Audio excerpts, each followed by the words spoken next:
Miss Marple hears a haunting melody drifting through the village, but instantly notices it is played in the wrong key. That single discordant note unravels a trail of deceit, hidden rivalries, and a long-buried crime.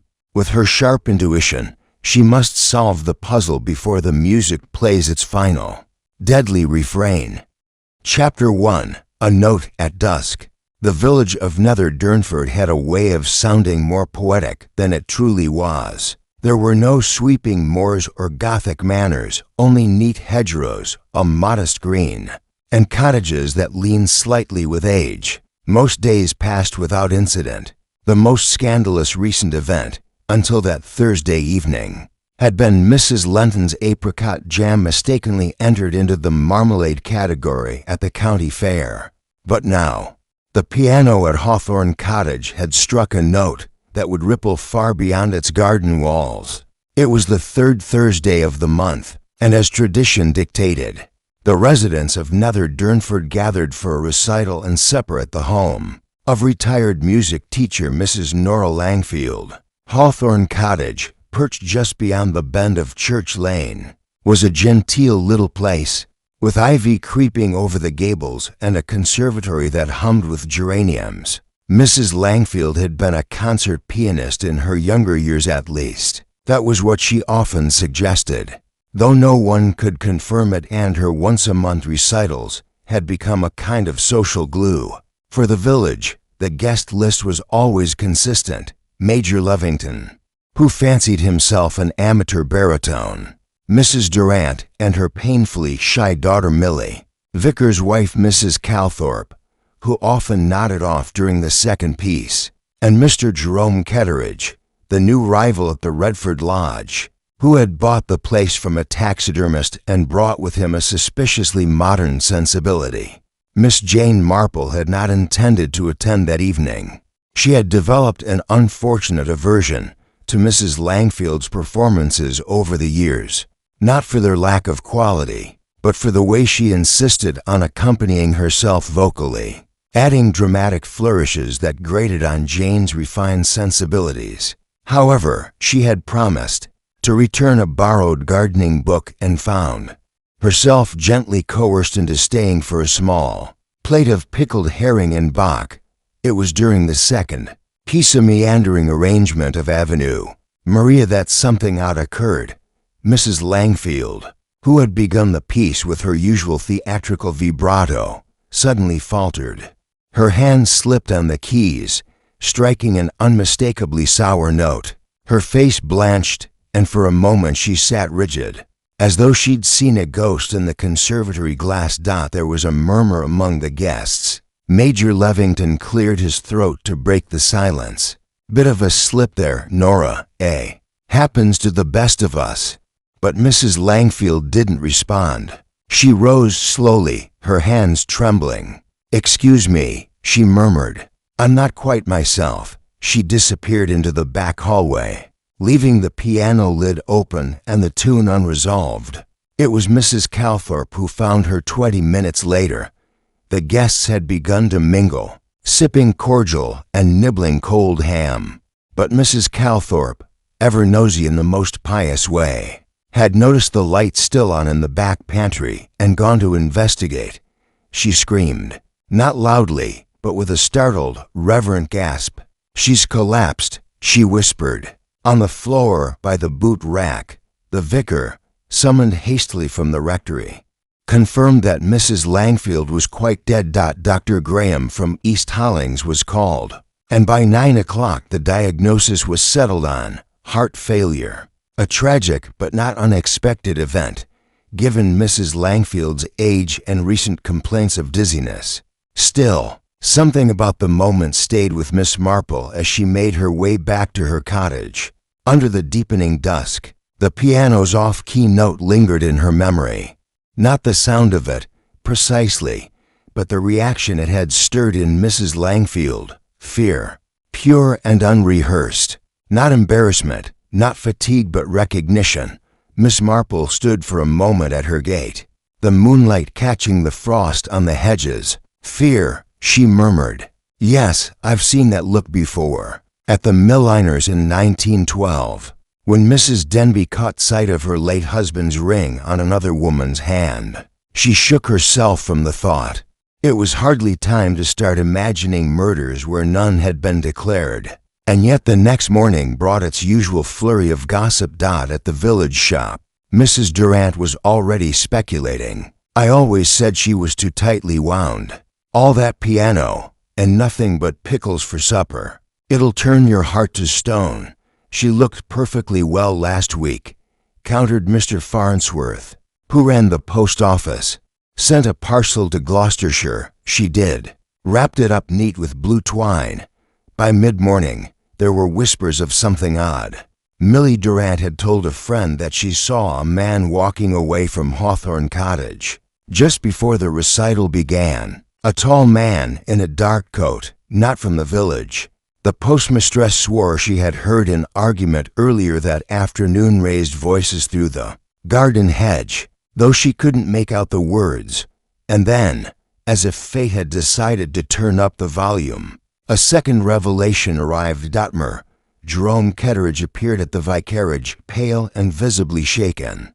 I need to speak to someone," he said. "It may be nothing, but I was going to meet Mrs. Langfield that evening before the recital. She sent me a note. It said she had something to tell me, something about my father." It was Miss Marple, sipping tea near the fireplace, who set down her cup without a sound. Her eyes, gentle but alert, remained on Mr. Ketteridge as he spoke. There was a tremor in his voice, certainly, but it wasn't fear that made his hands shake. It was anticipation, hope, perhaps, or guilt. As he reached into his pocket to retrieve the folded note, Miss Marple glanced at the mantel clock.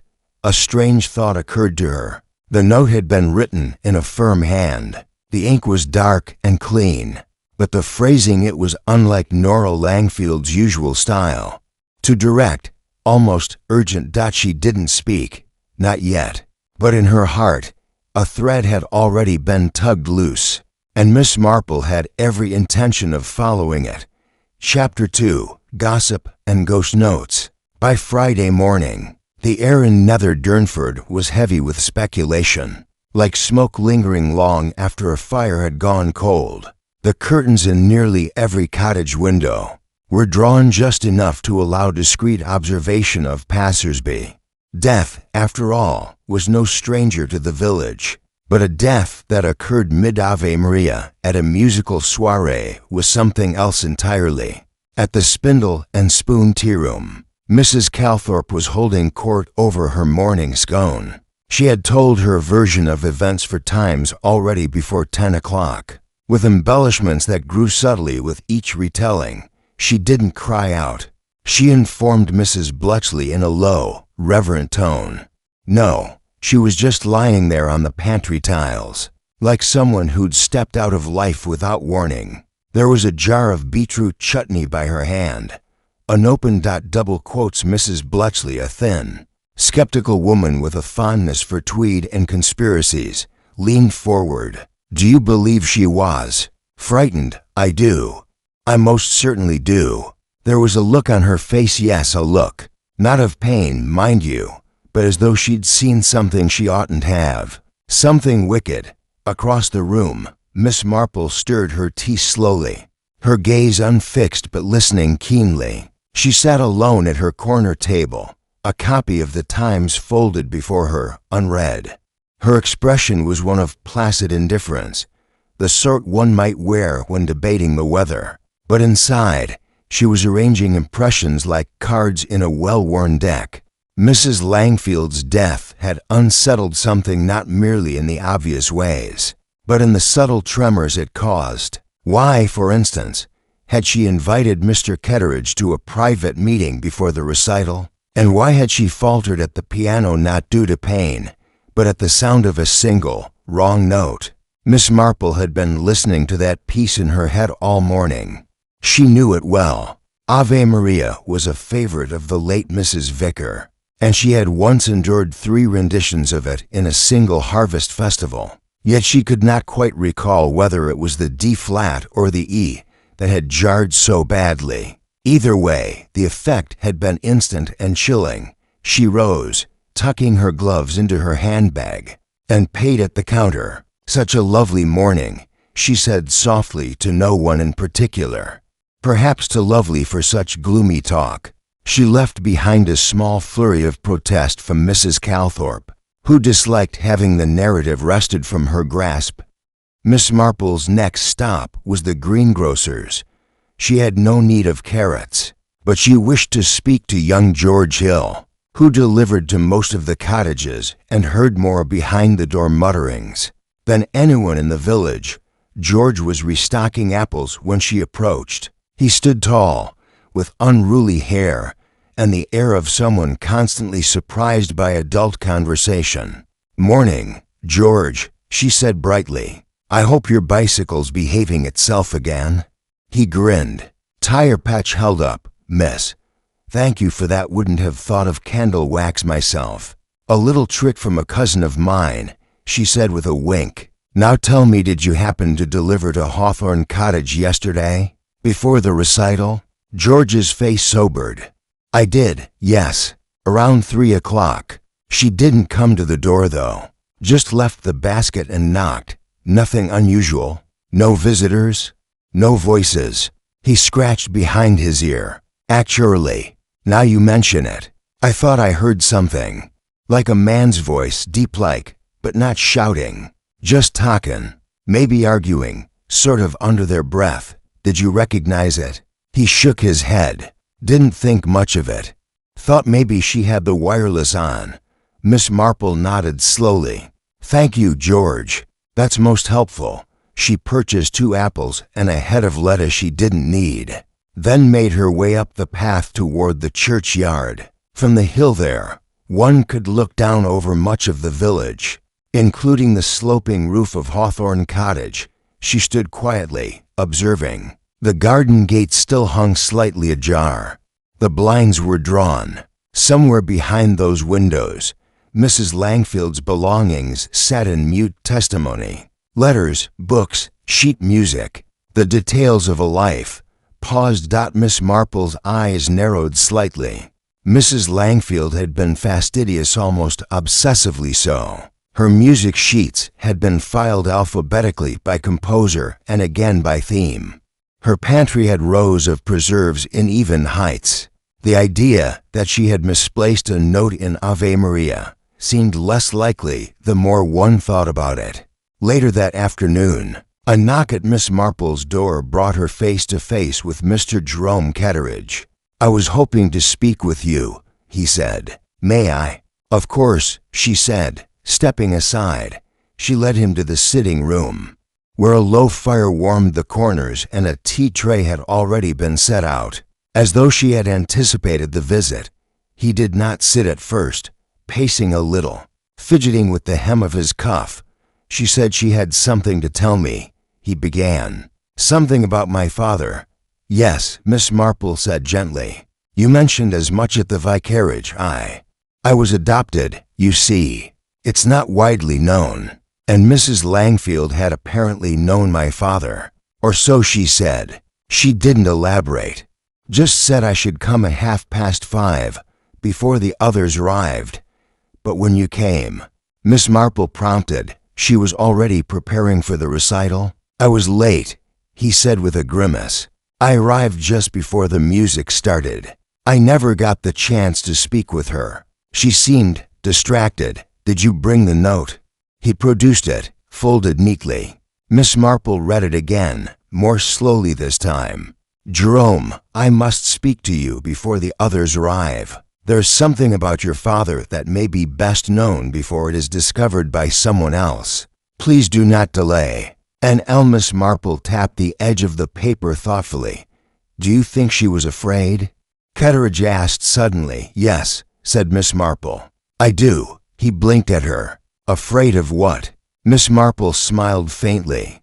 "That, Mr. Ketteridge, is the question I believe we must now pursue." As the young man departed with promises to keep her informed, Miss Marple returned to her seat, her mind already arranging the puzzle pieces. Fear. Music. A wrong note. A visitor. And now A secret tied to a man's father. It was, she thought, like listening to a melody slightly off in tempo, barely perceptible, but enough to disturb the harmony. And Miss Marple, more than most, knew how to hear what others could not. Chapter 3. A whisper behind the curtain. The next 2 days in Nether Durnford passed with a strange stillness, like the air before a storm. Though no further tragedy struck, the village did not return to its usual rhythm. People moved with cautious civility, as if every conversation might reveal more than intended.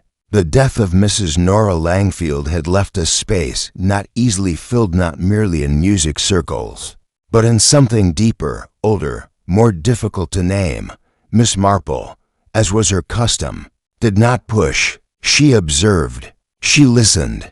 She wandered the lanes with her knitting tucked in a wicker bag, making idle visits, nodding politely to those who watched her pass. She had learned long ago that people spoke more freely when they thought she wasn't paying attention. It was during one such visit tea with Mrs. Emmeline Fothergill, widow of a not very remembered solicitor, that something curious surfaced.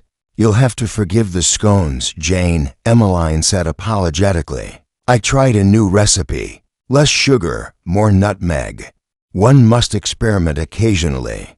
Miss Marple smiled as she took a bite and resisted the urge to cough. "They're very distinctive."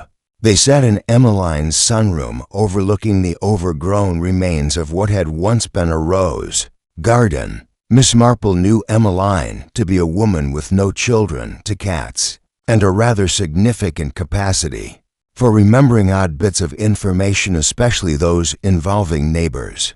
"I suppose you've heard about the argument," Emmeline said, lowering her voice. "Which argument would that be?"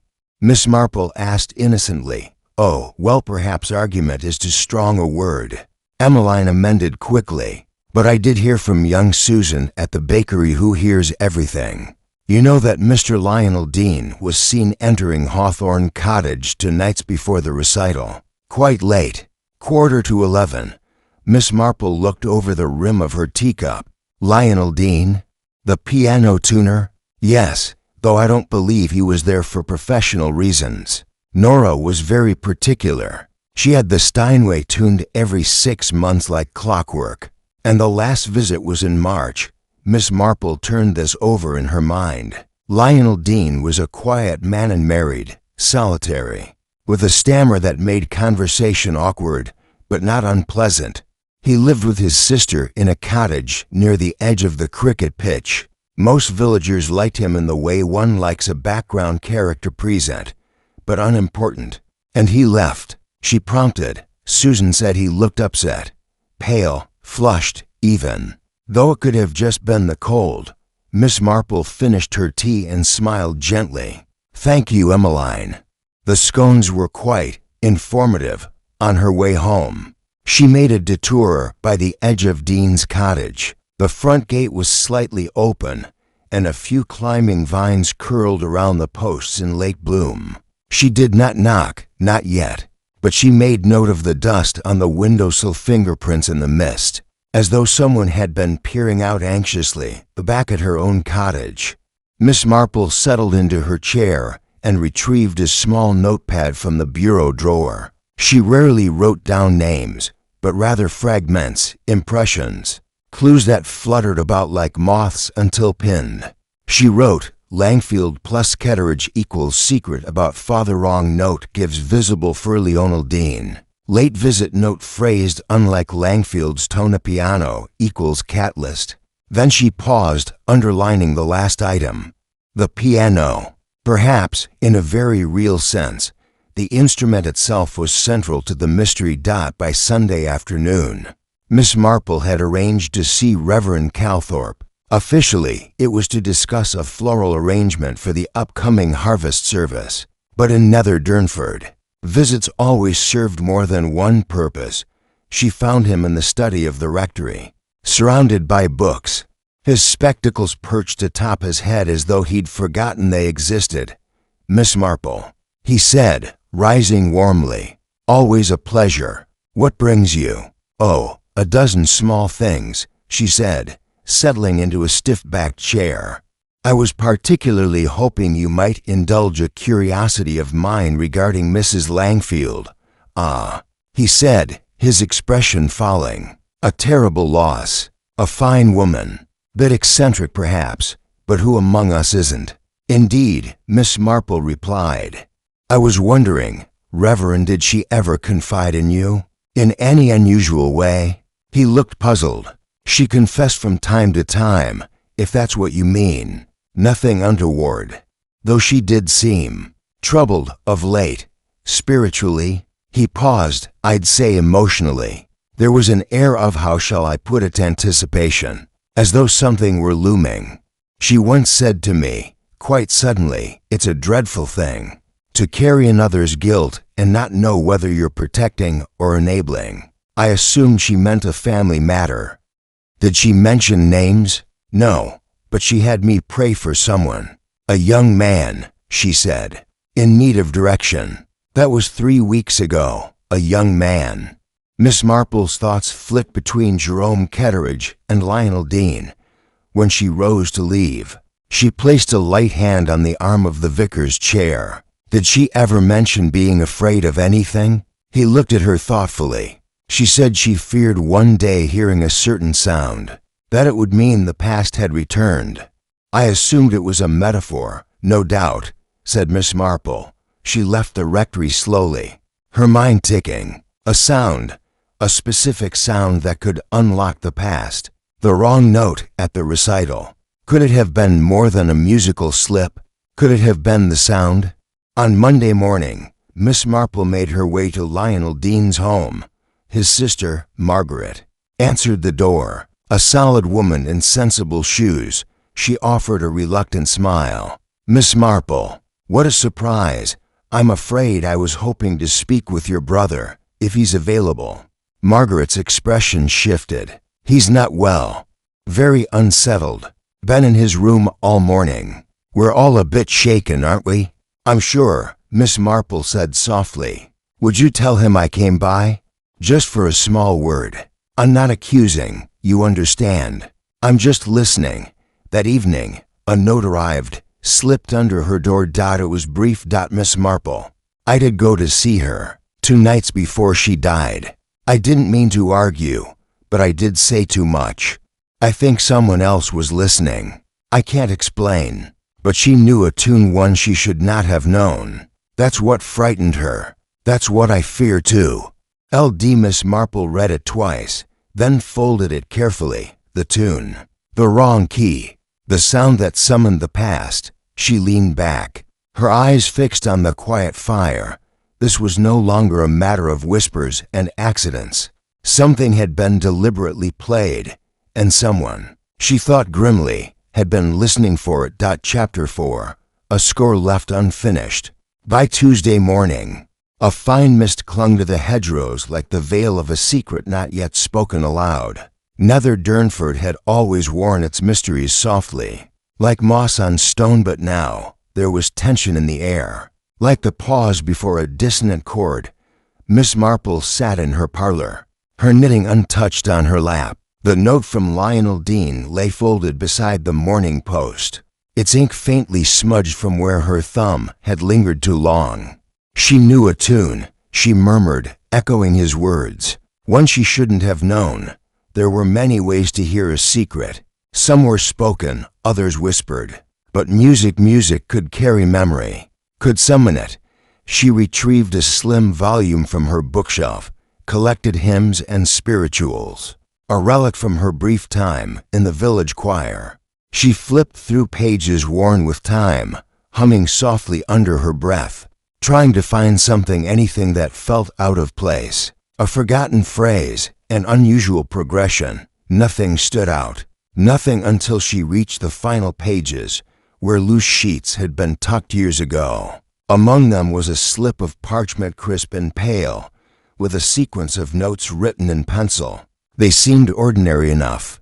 But then her fingers paused, D minor, then a sharp G, then a return to a flat. It was awkward, unsettling, musically unsound. A phrase that would trip the ear, create tension where there should be none. It was unmistakably A motif in the wrong key, she couldn't say why, but the tune felt familiar. Not the melody itself, but its effect. A chill, a pause. It was like a memory pressed into wax distorted, but intact. She tucked the paper into her handbag. It was time to pay a visit to someone who might know more. Mr. Edmund Blackwood was not a man known for warmth. He lived in the red brick house just past the chapel, surrounded by well-clipped views and opinions no one had asked for. Formerly a headmaster at a boarding school in Norfolk, he had retired to Nether Durnford 5 years earlier with the intention of writing a book about classical education. No one had seen a page of it, but he had two qualities that now interested Miss Marple deeply. He had an ear for music and a long, if reluctant, memory. She found him pruning roses with the same intensity one might apply to interrogating a misbehaving pupil. "Miss Marple," he said, blinking behind thick spectacles, "come to scold me for missing church?" "Nothing of the sort, Mr. Blackwood," she replied, "though I was hoping to ask your opinion on a peculiar sequence of notes." He raised an eyebrow. "How peculiar?" She handed him the parchment. He adjusted his glasses and studied the notes, his frown deepening. "Odd," he muttered. "It's barely a scale, more like a fingerprint. No resolution. You wouldn't end a piece like this unless you wanted your audience to leave in discomfort. Could it be intentional?" "Oh, certainly. Dissonance is quite fashionable among certain modern composers. But this, it reminds me of something." Miss Marple waited patiently. He tilted his head. "During the war, we had a chap in the music department, Edward Gale. Bit of a genius. Used to say that music was just another form of code. Thought every key, every chord progression, could be a message. He once showed me a piece looked nonsensical on paper, but when played, it was actually Morse code." He nodded, a tune carrying words, hidden in plain hearing. Miss Marple's eyes sparkled, though she said nothing. Blackwood looked at her sharply. "Is this from Nora Langfield's collection?" "I believe so. HMPH. Well, she would have known Gale. They crossed paths during her time in London." Miss Marple stood. "You've been very helpful, Mr. Blackwood. I shan't take more of your time, Miss Marple," he said, holding up the paper. "If this means what I think it does, it wasn't meant to be heard. It was meant to be decoded." That afternoon, she returned to Hawthorne Cottage. It had been cordoned off since the death, but Miss Marple was not one to let a latch keep her from careful inquiry. She approached discreetly from the back garden. The conservatory glass was clean, but cold, and the plants inside wilted from neglect. She circled around to the kitchen door and found, to her mild surprise, it was unlocked. She stepped inside quietly. The air was faintly perfumed with lavender polish and pickled onions. The orderliness of Mrs. Langfield's home was immediately apparent. Tea tins labeled, chairs pushed in, a doily on every surface. But it was the music room that drew her attention. The piano stood in shadow, its lid closed now. Sheet music lay stacked to the left, a small metronome ticking once, then stopping, as if startled. Miss Marple's fingers hovered over the keys. She did not play, not in any meaningful way, but she pressed a few gently, D, then G sharp, then a flat, the same sequence. The discord struck her anew. It didn't belong in any hymn she knew. Her eye drifted to a small cabinet beside the piano, locked, but above it on the wall hung a small framed photograph. Two women in front of a concert hall, arm in arm. One was unmistakably a younger Mrs. Langfield. The other, dark-haired, tall, with sharp features, was unfamiliar. The back of the frame bore a name in faint pencil. Clara Hastings, 19 for 9. Miss Marple stepped back. Hastings, not a common name in the village. Later, over tea, she made inquiries. "Oh yes," said Mrs. Bletchley, "Clara Hastings. She taught voice in London." Rumor had it she had a bit of a scandal once. Some affair with a student, or was it a critic? Can't recall. She vanished after 52, never resurfaced. Nora Langfield was said to have taken it very hard. Miss Marple nodded slowly. A tune that carried a hidden message. A friendship abruptly ended.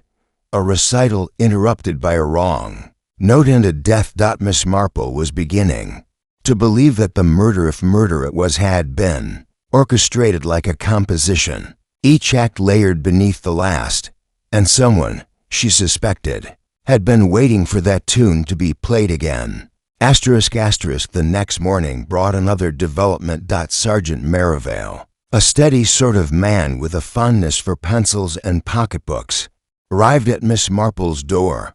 "Miss Marple," he said, removing his cap, "we've had something odd reported. The Langfield post has been rifled. A locked drawer in the writing desk forced open. Nothing much taken except a small black notebook.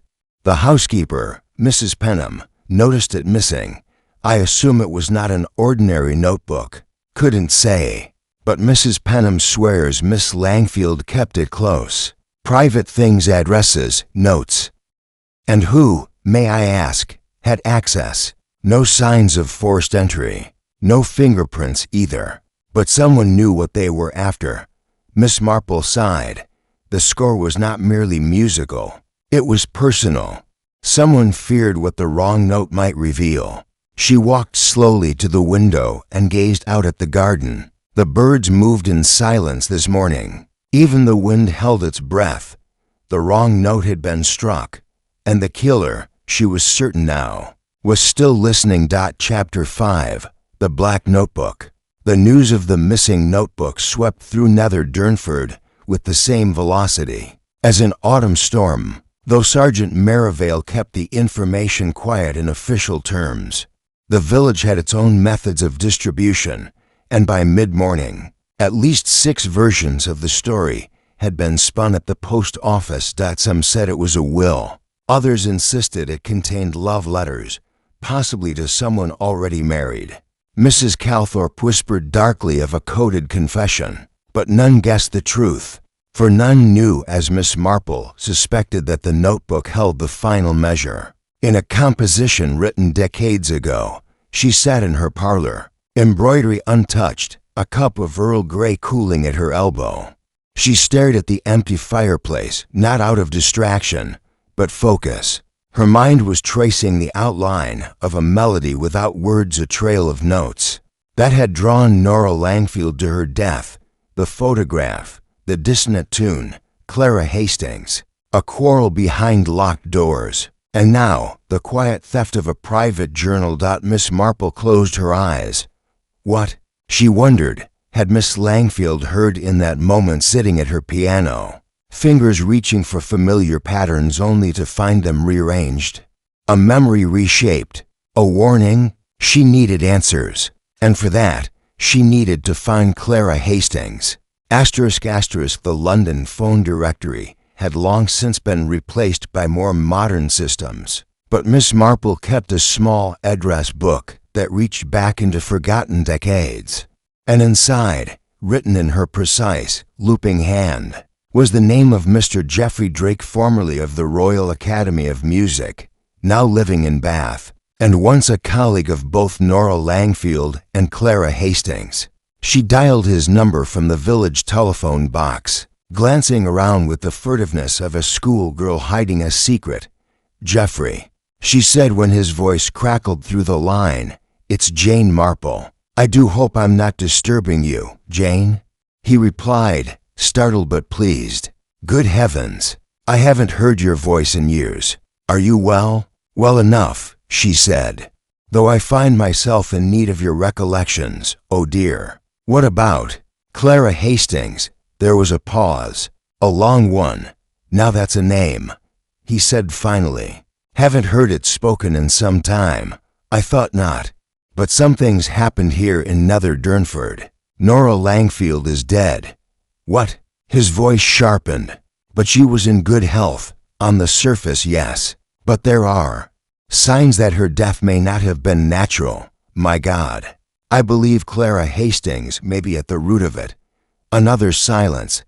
I last saw Clara in 1953. Geoffrey said at last. She left London suddenly. There was an incident involving a student, nothing illegal, mind you, but enough to damage her reputation. She was brilliant, intense.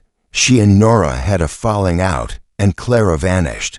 But I believe she moved North Yorkshire, possibly. I can check. Please do, said Miss Marple. And Geoffrey, was Clara musically inclined to encode messages? He gave a hollow laugh. Clara could hide a sonnet in a sneeze. Of course she was. Miss Marple thanked him and hung up, her mind beginning to spiral around something sharper, more concrete. A rift, a tune, a coded message, and perhaps, just perhaps, a name hidden inside it. Asterisk asterisk. By Wednesday evening, Geoffrey called back. She's in Bessington, he said. Retired, living under her married name Clara H. Mornay. I can give you the address. Miss Marple noted it carefully and then, after a thoughtful pause, placed a call to her nephew Raymond, a travel writer with more connections than caution. Agreed immediately to drive her north the next morning. Adventure at your age. Aunt Jane, he said with a grin over breakfast. Scandalous, hardly adventure, she replied, pinning her hat. Merely inquiry. But keep your engine quiet when we arrive. Asterisk asterisk. The village of Bessington was wine-bitten and dignified, with rows of stone cottages and the faint smell of chimney smoke in the air. Clara Hastings, now Mornay, lived in a house too large for one person and too neat for a recluse. When Miss Marple was shown into the sitting room, she immediately recognized the same angular cheekbones, the same eyes now dulled with time but still piercing. Miss Marple. Clara said without pleasantries. I assume you're not here for tea. No, Mrs. Mornay. I've come regarding Nora Langfield. Clara inhaled sharply. She's dead, then. Yes, found collapsed in her pantry after a recital. Clara turned to the window. I thought I'd feel more, she murmured. But there it is. Old bones remember more regret than rage. I believe she was murdered. Clara said nothing. I believe a message was encoded in a tuna sequence of notes that appeared unexpectedly during her performance. Clara's mouth tightened. So she played it, after all. You gave her the tune? I gave her the truth. Miss Marple said nothing, allowing the silence to settle. Clara turned back. Years ago, Nora and I knew a young man, Daniel Rivers, exceptionally talented. Fragile, too. He adored Nora, worshipped her, but she didn't return it, not truly. Still, she encouraged him, pushed him further. When the criticism came, when one of his compositions was dismissed as derivative, he unraveled, took his life in '52. I remember hearing about a student's suicide, said Miss Marple softly. She blamed herself, Clara continued, but never admitted it. I begged her to come forward, to say she'd driven him too far, that he needed support, not ambition. She refused. And the tune? It was Daniel's last work, a strange, unfinished piece. He gave it to her, and I believe it haunted her. When we argued, I told her if she ever played it again, it would mean she was finally ready to confess. Miss Marple nodded slowly. And someone else must have known, someone who feared what she might reveal. Clara looked at her gravely. The music was never public. Only 3 of us ever saw it, Daniel, Nora, and me. 4, said Miss Marple quietly. I believe someone stole that composition, perhaps long ago, or perhaps recently. And when Nora began to consider playing it again, that person knew their secrets were no longer safe. Clara's hand shook slightly. You must find them. I intend to. Asterisk asterisk. Back in Nether Durnford, Miss Marple returned home to find Sergeant Merivale waiting on her doorstep. Another thing, he said. We've examined the piano on your suggestion. Inside the lid, tucked beneath the felt, was a carbon copy of a sheet of music, roughly the same notes you showed me earlier. Then Nora had been practicing it, preparing. He nodded. Still no sign of the black notebook. Miss Marple looked past him, across the village green. The killer had taken the notebook. The killer had likely heard the tune before. And the killer, she now suspected, was someone who knew exactly how to silence music. Her gaze drifted toward the lane that led to Lionel Dean's cottage, or perhaps someone who tuned it. Chapter 6. Tuned to deceive. The sun rose with deceptive gentleness over Nether Durnford the next morning, gilding the rooftops and the church spire in soft gold. But beneath the village's quiet exteriors, the melody of unease had not diminished. If anything, it had grown more intricate, like the low hum of a wire pulled to tight. Miss Marple stood at her kitchen window, watching a pair of wrens peck at the crumbs she had scattered on the sill. Her kettle whistled faintly on the stove, but she made no move toward it. She was thinking of Lionel Dean, a man whose life revolved around sound, who spent his days coaxing notes into harmony, tuning away discord. And yet he had written to her in fear, not of guilt, but of knowledge. He had admitted to hearing the tune, to knowing it shouldn't have been played, and perhaps more tellingly, to believing someone else had been listening. She sipped her tea in silence. What if Lionel was right? What if someone had been present at that late-night visit? Someone who had overheard the conversation or even interrupted it? She would need to ask him. But carefully, Lionel Dean opened the door with trembling fingers. He was pale, his eyes bloodshot, and a dark smudge of ink stained his right cuff. "I wasn't expecting visitors," he said hoarsely. Miss Marple offered him a kindly smile. "Forgive me, Lionel. I only hoped to speak for a moment." He hesitated, then stepped aside. His cottage was modest, cluttered with sheet music, tuning forks, piano wire, and stacks of manuals. A metronome ticked gently from a shelf. The space smelled faintly of varnish and anxiety. Margaret Dean, his older sister, watched Miss Marple from the sitting room, her knitting needles pausing mid-row. "I'll be in the kitchen," she said coolly. "Call if you need anything, Lionel." Lionel sat opposite Miss Marple at the small table, his hands clasped tightly in his lap. "You wrote that Nora Langfield played a tune she shouldn't have known," Miss Marple said gently. "You were referring to the unfinished piece by Daniel Rivers, weren't you?" His head jerked up. "Yes, that's it. I knew at the moment she struck the opening interval. It was off, deliberately off. It didn't belong in any of her repertoire." "How did you come to know it?" "I found it years ago," he confessed, "hidden in a book she gave me after one of my lessons. She must have slipped it in by accident, or perhaps she meant to." Miss Marple watched him closely. "And you recognized the piece instantly?" "I played it once," he said, voice shaking. "Only once. And I heard something in it. Sadness, but also accusation. I tucked it away. Never meant to keep it. But you did. I couldn't help it," he whispered. "It haunted me." She leaned forward. "Lionel, did anyone else know you had it?" "I never showed it to anyone.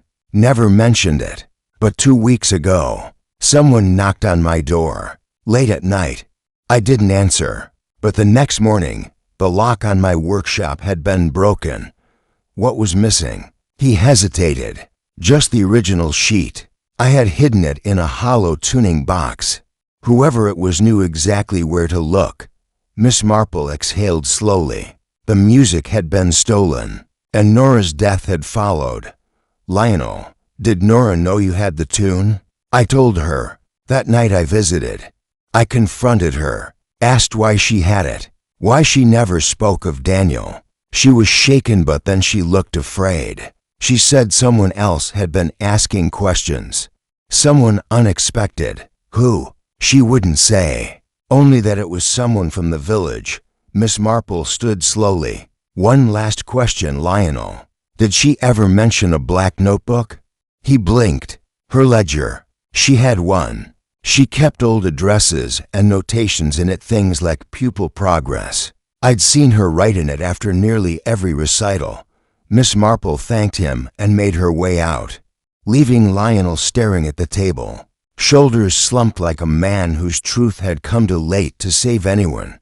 That afternoon, she walked the familiar path toward Redford Lodge, where Jerome Ketteridge had taken up residence after buying the old taxidermist's house. He had kept to himself since Nora's death, though not enough to avoid speculation. She found him trimming hedges, unusually fastidious in his work. "Miss Marple," he greeted her with guarded warmth. "Come to check if I've gone mad yet?" "Nothing so dramatic," she said calmly, "though I was curious about something you said the other day, about Nora Langfield's note, that she wished to tell you something about your father." He paused. "Yes? Did you ever consider that someone might have wanted to prevent that truth from being spoken?" His brow furrowed. "Are you suggesting she was killed to keep her silent?" Miss Marple's expression did not change. "Do you know anyone who might have had reason to stop her?" I hardly know anyone here." But his voice lacked conviction. "You spoke of being adopted, that she hinted your father had secrets. Might I ask, was music ever part of your family life, even in small ways?" He looked down. "I don't know. My birth certificate listed no profession for my father, just his name, Daniel Rivers." Miss Marple felt the air shift around her. "Daniel Rivers," she repeated gently, "the composer who took his life in 1952. He looked startled. "You know of him?" "I do. He was once close to Nora Langfield, and his final composition, a discordant, unfinished melody, was recently played in her home. A melody encoded with grief, and perhaps guilt." Jerome turned pale. "You think that piece was about me?" "I think it was meant for you," Miss Marple replied. "And I believe Nora intended to give it to you at last. But someone else, someone who knew its meaning, intervened." She left him standing among the hedge clippings, his shears hanging uselessly at his side. That evening, as twilight melted into dusk, Miss Marple sat before her fire, knitting untouched in her lap. She was considering motives. Jerome Ketteridge had inherited nothing from Nora Langfield. He had only just arrived, but he had a connection to the original tragedy, a blood tie to Daniel Rivers. His presence might have stirred old guilt, or exposed old lies, and Lionel Dean had knowledge, but no apparent motive, that left someone else. Someone neither directly tied to Daniel Rivers nor Nora Langfield, but invested nonetheless. She thought of Margaret Dean, always listening, always nearby, a sister protective of her brother, someone who might intercept letters, who might overhear confessions, who might see the arrival of a stranger like Jerome, and fear what the past might spill into the present. Margaret had motive. Protect her brother. She had opportunity. She lived under the same roof as Lionel. And perhaps she had heard the tune once when Lionel played it in secret. Miss Marple closed her eyes. She would ask Margaret Dean one question tomorrow, just one. And depending on the answer, the harmony of the village might never sound the same again. Chapter 7.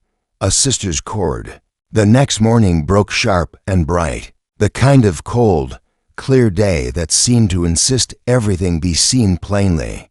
Nether Durnford lay still beneath a pale blue sky, but Miss Marple knew that even the clearest morning couldn't erase the shadows that clung to truth. She made her way along the gravel lane toward Lionel Dean's cottage, her steps measured, her expression serene. But beneath the surface, her mind moved with quiet precision, like a clock ticking through its final revolutions. She didn't knock immediately. She stood a moment on the stoop, letting her fingers rest against the old iron bell, listening to the faint creak of the wind across the eaves. She was thinking not of Lionel but of Margaret Dean, of her stillness, her interruptions, her presence, always slightly behind the conversation, as though waiting to hear something crucial fall. When she finally rang, it was Margaret who answered. She wore a heavy cardigan and thick slippers, her hair pulled back in a bun too tight for comfort. She gave Miss Marple a cautious smile. "Good morning, Miss Marple," she said, holding the door half closed. "Is this about Lionel again?" "In part," Miss Marple replied, "but I had hoped to speak with you actually. Just for a moment, if you can spare the time." Margaret's mouth tightened, but she opened the door wider. The sitting room was much as before, except now the metronome had been stilled. A silence lay over the space, not peace, but tension, like the moment before a page is turned. Margaret gestured to the chair near the window. "Well then, ask what you came to ask." Miss Marple sat gently, folding her hands over her purse. "Margaret, I'm sure you know that your brother told me about the missing sheet music, the one hidden in his tuning box." Margaret's face did not change, but her knitting paused mid-row. "He believed no one else knew about it," Miss Marple continued. "But I suspect you did. Double quotes silence. Miss Marple pressed on. "You see, Lionel is a good man, but not a subtle one. He holds secrets like hot coals. He can't help but flinch. But you are quiet, observant, careful." Margaret resumed knitting.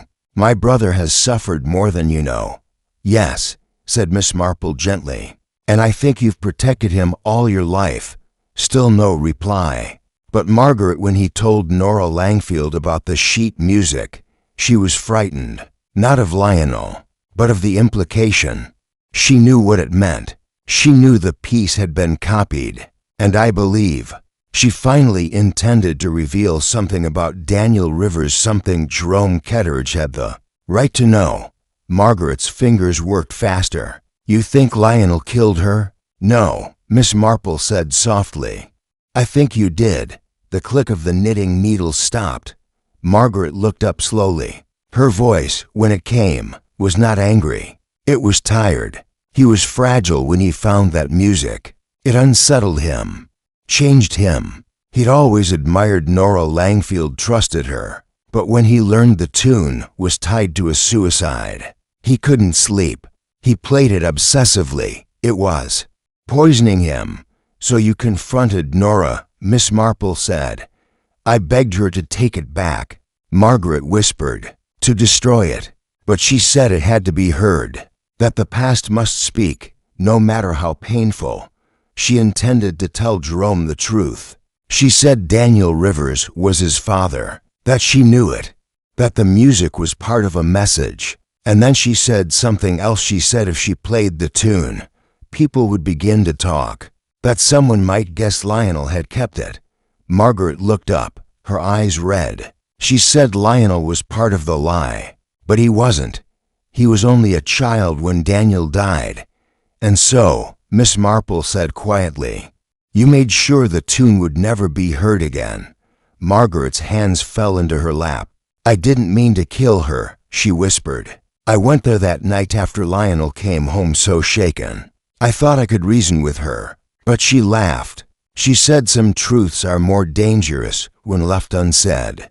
She turned away to fetch something from her desk, and I pushed her. She fell. "It was so quick. You staged it as heart failure," Miss Marple said. "I didn't know what else to do. I took the notebook. I thought it might hold more clues, more names, more damage, and you removed the sheet music." Margaret nodded. "I burned the original, but Lionel still had the copy, hidden in the piano. I didn't know until yesterday."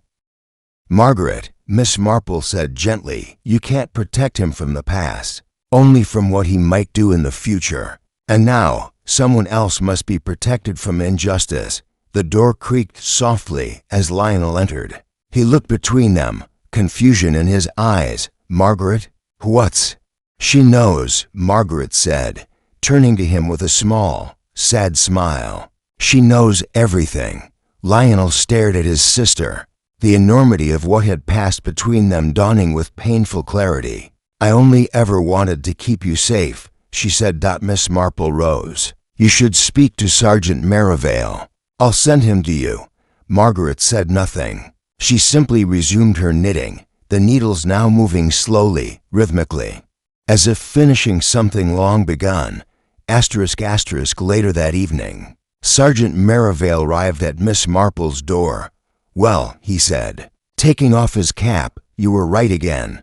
Miss Marple handed him a cup of tea. "She did not intend to be a killer, but fear is a strange conductor, Sergeant. It draws out the notes we thought buried. She's confessed in full," Merivale said. "Even gave me the notebook hidden under her floorboard." Miss Marple nodded. "And the boy?" Merivale asked. "Jerome. He'll grieve in ways he doesn't yet understand," she said.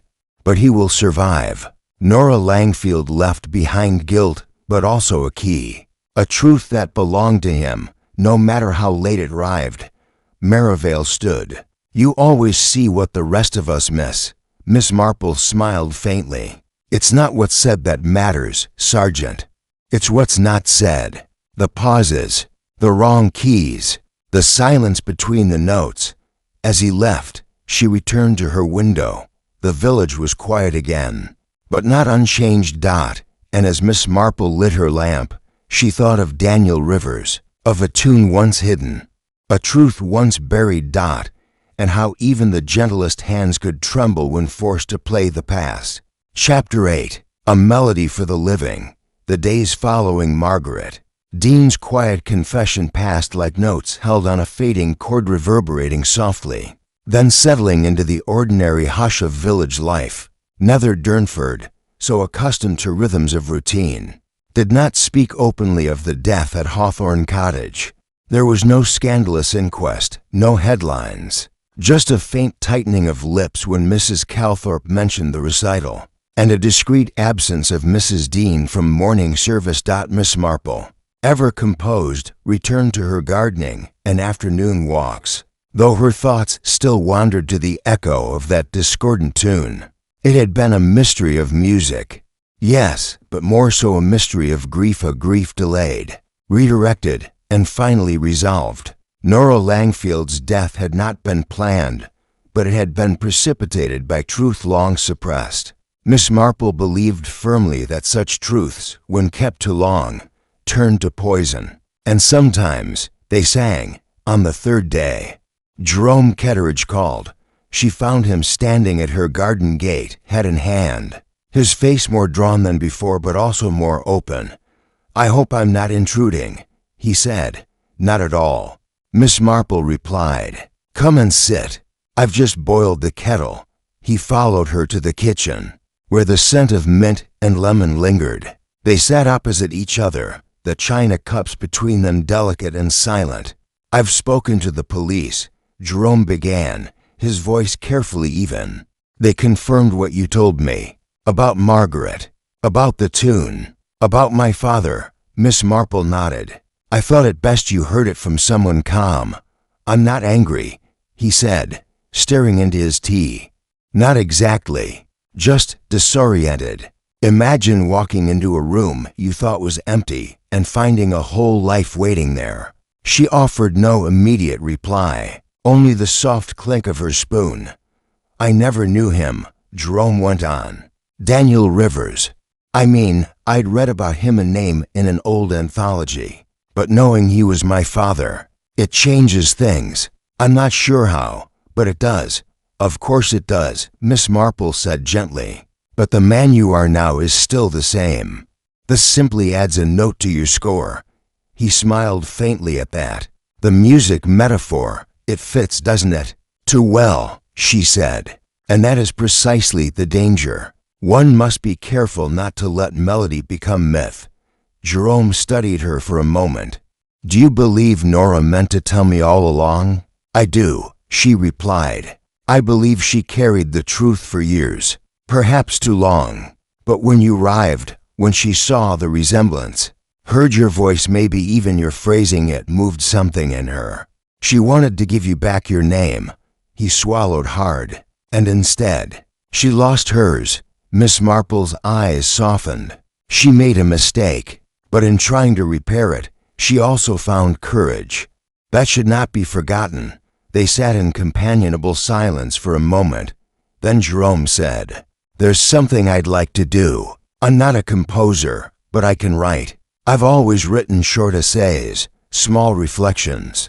I thought, perhaps I'd write something about him. Not a biography, just a son's letter. I think that would be a fine tribute.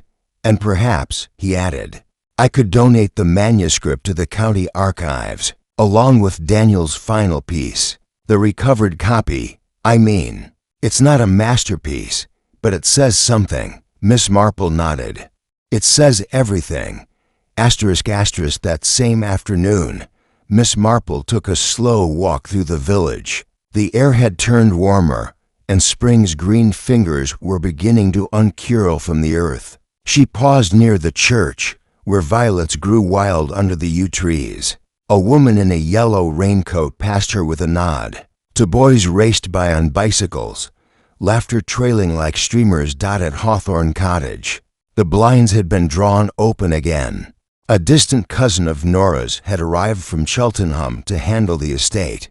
The house, she'd said, would be sold eventually, but for now it stood quiet, its piano untouched. Miss Marple paused at the garden gate.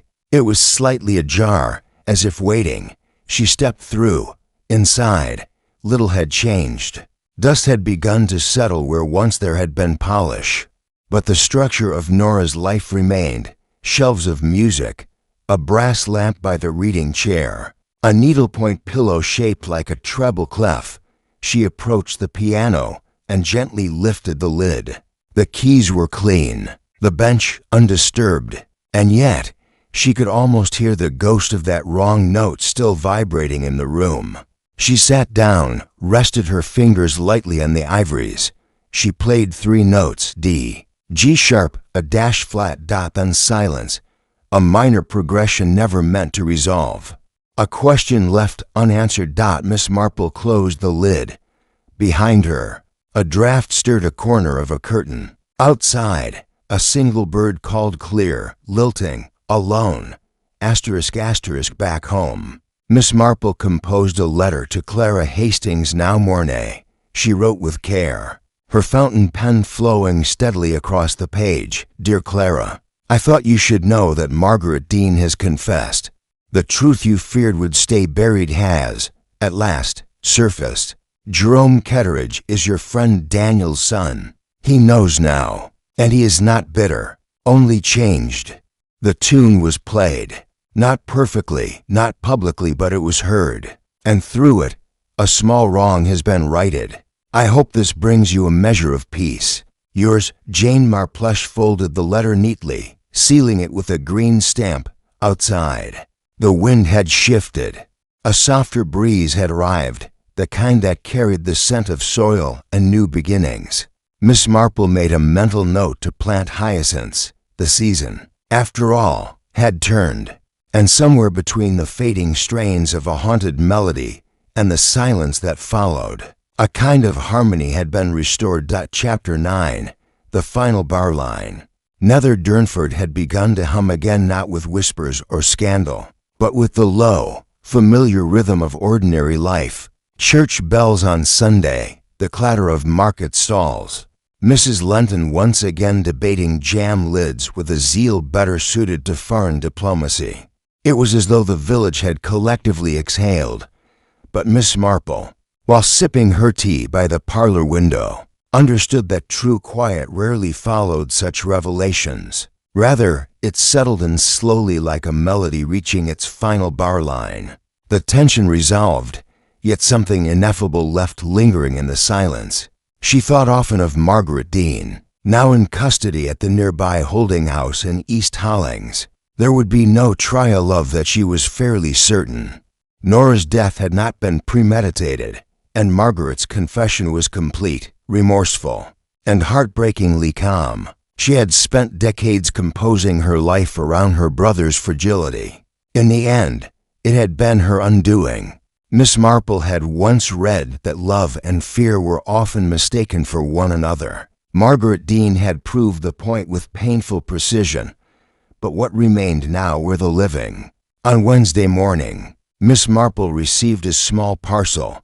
The envelope was addressed in Jerome Ketteridge's hand. Inside was a neatly typed essay, its title elegant and unassuming, In the Key of Silence, A Son's Reflection. She did not read it all at once. She placed it on her writing desk and waited until the garden was quiet, the kettle warm, and the village still. Then she began, reading slowly, as though the words had weight. It was not a story of vengeance. It did not scold the dead, nor aggrandize the living. It was a letter of peace written not to Daniel Rivers, but to the absence of him, to the long pause where a father might have been. Miss Marple read every line with care, and when she finished, she folded it again and placed it gently between the pages of her old hymn book, right beside the loose paper that had started it all, those 3 strange notes, those incomplete chords. They belonged together now. The following week, the church hall hosted its annual spring social. There was lemonade, bunting, and a particularly competitive sponge cake contest that ended with Mrs. Calthorpe declaring her own entry to refined for public judgment. Music played from an old phonograph in the corner waltzes, mostly, and the scent of lilacs drifted through the open windows. Miss Marple attended, as she always did, wearing a pale lavender cardigan and a forget-me-not brooch. At one point, she found herself seated beside Jerome, who had brought a basket of oat biscuits from a bakery in East Hollings. "Your essay was beautiful," she said softly. "Thank you," he replied. "I've sent a copy to the academy where Daniel taught. They said they'd like to include it in their archives." Miss Marple smiled. "A fitting place for it." He hesitated, then added, "And I've decided to stay on in Nether Durnford, at least for a little while. Redford Lodge is a bit too large, but I think I might convert one of the rooms into a writing study." "That sounds very suitable," she said. "A quiet place to hear your thoughts." He chuckled, or at least tried to. As the waltz changed tempo, Miss Marple looked out across the room. People laughed, sipped tea, carried on, but here and there were fragments of something deeper. Lionel Dean lingering at the doorway, no longer hunched. Sergeant Merivale leaning against a wall, watching over everything with quiet vigilance. And above it all, the faintest echo of a tune once played in the wrong key. Miss Marple folded her hands in her lap and closed her eyes for a moment. The music had changed, but the ear that listened, that observed quietly from the corner of the room, remained ever sharp. Ever in tune. Chapter 10. Miss Marple reflects. It was a quiet Thursday morning when Miss Marple returned to Hawthorne Cottage, not as a sleuth, nor as a guest, but as a woman tending to memory. The house stood hollow now, awaiting legal papers and a distant cousin's decision. The garden, once precise, was gently overgrown. A few daffodils had pushed through the soft earth, as if unaware of the history layered beneath them. Miss Marple carried no handbag, no notebook, only a small silver key entrusted to her by the cousin in Cheltenham, and a folded letter from Sergeant Merivale confirming that the investigation was formally closed. Inside, the rooms felt paused, not abandoned. Furniture draped in linen. Clocks stopped. A life arranged in stillness. She made her way to the music room. The piano, so central to the affair, waited in its usual corner. Its surface, polished but untouched, reflected the pale light from the conservatory. Miss Marple opened the lid once more, not to play, but to remember. She thought of Nora Langfield not as a murder victim, but as a woman haunted by omission. A woman who had once received the last composition of a fragile young man and locked it away, rather than face what it revealed. That silence had echoed for decades, until finally it had demanded to be heard. Miss Marple laid a hand gently on the keys, then withdrew. Margaret Dean had not meant to kill, but intention, she knew, did not excuse consequence. Margaret's devotion had become its own form of tyranny, guarding Lionel so fiercely that she could not see the harm of keeping truth buried. In protecting him, she had destroyed what remained of another woman's courage. And yet, all was not tragedy. Jerome had received what he came seeking, not vengeance, not spectacle, but identity. A quiet, steady truth to place at the root of his life. He had not turned bitter. That, Miss Marple thought, was perhaps the story's gentlest grace. She crossed to Nora's writing desk, where the black notebook had once been hidden. Now it was empty, but she imagined it open, pages filled with meticulous script lesson notes, addresses, fragments of regret, perhaps, tucked inside, a letter never sent, a name half written, a tune hummed but never shared. Miss Marple sat in the chair by the window and let her eyes drift across the room. This case had been different. There had been no murder weapon, no blood, no locked room. Only a single note played wrong, and the silence that followed. That was often how it was in life, not the loud, obvious act, but the small ones, the unspoken decision, the withheld truth, the missed apology. She smiled faintly. People often asked how she solved these little mysteries. She never had the heart to tell them it wasn't brilliance. It was patience. It was listening when others were speaking. It was watching what people didn't say. And of course, it was knowing that everyone, absolutely everyone, had a motive, even if it was simply love or fear or guilt dressed as kindness. As the light shifted, Miss Marple stood and straightened her cardigan. She took one last look at the piano. "I imagine," she said softly, "you meant to play the truth, Nora, in your own way." Then she turned and left the room, pulling the door gently shut behind her. Outside, the sky had begun to brighten. The lane was quiet. Only the faint sound of birdsong accompanied her walk back. And yet, beneath it all, Miss Marple heard it again, a tune, played once in the wrong key. Now silent, but never forgotten.